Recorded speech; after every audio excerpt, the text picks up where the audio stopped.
ব্যক্তি, পরিবার এবং দেশের উন্নয়নের জন্য অবশ্যই বেকারত্ব একটি বড় সমস্যা। জনগণের রায় বিএনপি রাষ্ট্র পরিচালনার দায়িত্ব পেলে সরকার গঠন করার প্রথম দিন থেকেই বিভিন্ন সেক্টর ভিত্তিক কর্মসংস্থান সৃষ্টির পরিকল্পনা বাস্তবায়ন হবে। বিএনপির প্রথম এবং প্রধান অগ্রাধিকার হবে এটি। এই জন্য দেশে বিদেশে কর্মসংস্থান সৃষ্টির খাতগুলোকে চিহ্নিত করার কাজ এরই ভেতরে আমরা হাতে নিয়েছি। প্রিয় ভাই বোনেরা, বর্তমান বিশ্ব তথ্য প্রযুক্তির বিশ্ব। এই সময় বিশ্ব বাজারের সঙ্গে দক্ষতা এবং যোগ্যতার প্রতিযোগিতায় টিকে থাকতে হলে অবশ্যই তথ্য প্রযুক্তি এবং কারিগরি শিক্ষায় দক্ষতা অর্জনের কোনোই বিকল্প নেই।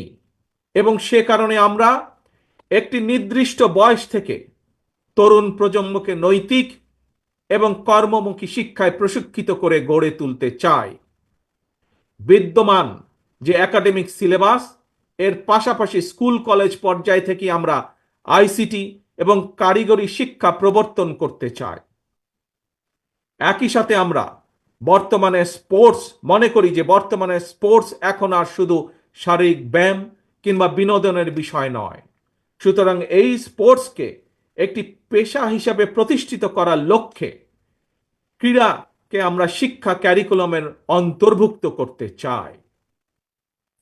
প্রিয় উপস্থিতি, বর্তমান বিশ্বে সাফল্যের প্রতিযোগিতায় যদি টিকে থাকতে হয় তাহলে বহুমুখী প্রতিভার বিকাশ ঘটাতে হবে।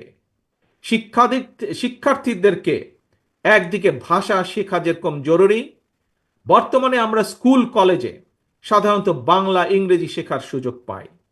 তবে এর পাশাপাশি আমরা যদি আরও কিছু ভাষা যেমন আরবি, ম্যান্ডারিন, জার্মান, ফ্রেঞ্চ সহ এ ধরনের বহুল প্রচলিত একটি তৃতীয় ভাষা এবং যদি সম্ভব হয় তাহলে চতুর্থ ভাষা হিসেবে আরেকটি ভাষা শিখাতে পারি, তাহলে আমি ব্যক্তিগতভাবে বিশ্বাস করি বাংলাদেশের ভবিষ্যৎ সন্তানদের জন্য বিশ্ব বাজার উন্মুক্ত হয়ে পড়বে।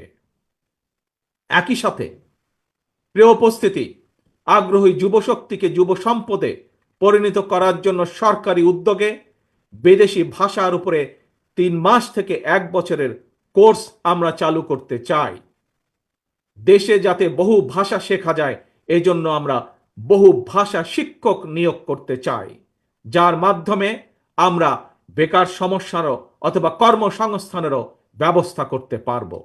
এর বাইরে সরকারি ব্যবস্থাপনায় আমরা plumbing, electrician, mechanics, dental hygienist কিংবা মেডিকেল টেকনিশিয়ানের মতন স্বল্পমেয়াদী ট্রেনিং কোর্সও করেও দক্ষ জনশক্তি গড়ে তোলার পরিকল্পনাগুলো হাতে নিয়েছি, যা এরই মধ্যে আমরা কাজগুলোকে এগিয়ে নিয়ে যাচ্ছি ধীরে ধীরে।